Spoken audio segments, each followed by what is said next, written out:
राहुल गांधी एक बार फिर से देश की यात्रा पर हैं और इस बार इसे भारत जोड़ो न्याय यात्रा का नाम दिया गया है।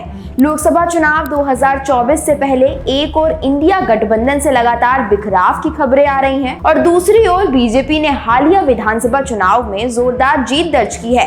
पीएम नरेंद्र मोदी के मजबूत नेतृत्व और बीजेपी की जबरदस्त संगठन क्षमता के सामने कांग्रेस अब तक बेबस ही नजर आई है। ऐसे वक्त में जब चुनाव में कुछ ही महीने बचे हैं, कांग्रेस के पूर्व अध्यक्ष ने मणिपुर से अपनी भारत जोड़ो न्याय यात्रा शुरू की है। चुनावी रणनीति के लिहाज से यात्रा कितनी महत्वपूर्ण है और क्या कांग्रेस को इसका कुछ फायदा मिलेगा, आइए इसके मायने समझते हैं। कांग्रेस पार्टी के लिए इस वक्त अस्तित्व की लड़ाई का संघर्ष चल रहा है।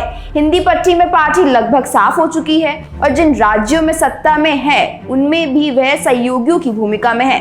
बिहार में गठबंधन सरकार में कांग्रेस की हैसियत तीसरे नंबर की पार्टी के तौर पर है।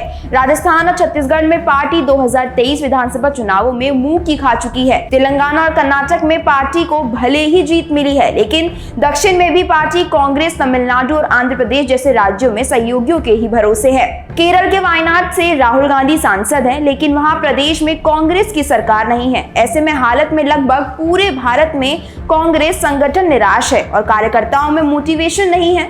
राहुल गांधी की भारत जोड़ो यात्रा खुद पार्टी और राहुल गांधी को नेता के तौर पर स्थापित करने का बड़ा उपक्रम नजर आ रहा है। चुनाव और वोटों के परिणाम से अधिक ये कार्यकर्ताओं को संगठित करने और जमीन पर उनकी सक्रियता बढ़ाने का एक और मौका जरूर है। ये अच्छी बात है कि पिछले कुछ वक्त में राहुल गांधी ने अनमने राजकुमार, राहुल बाबा और पार्ट टाइम नेता जैसे खुद से जुड़े उपनामों को भी ध्वस्त किया है।